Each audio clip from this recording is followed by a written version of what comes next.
today is the day. Signing day. Graduates all over are making big decisions in their first step after high school towards their careers.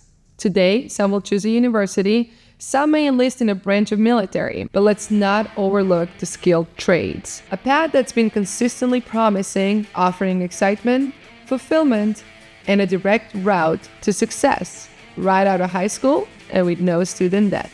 And now, we have some big news to share.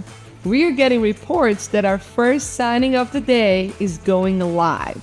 Really excited to get him up and running full time. Excited to see what he's able to do moving forward and how far he's going to be able to progress in his career here with Lee Company.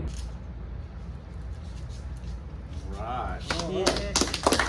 And there it is, ladies and gentlemen. We have our first signing of the day with Max. Here's our Executive Vice President of Service, Dan Coleman, who will break down the situation for us. Hey, we're right here at Draft Central. This is a very exciting day. We got Max joining the team. He's top-notch talent. We're really excited to get him out in the truck and teach him his skilled trade. Max, thanks so much for joining the team. Have a great day. Lorena, back to you. Stay tuned for more of Signing Day.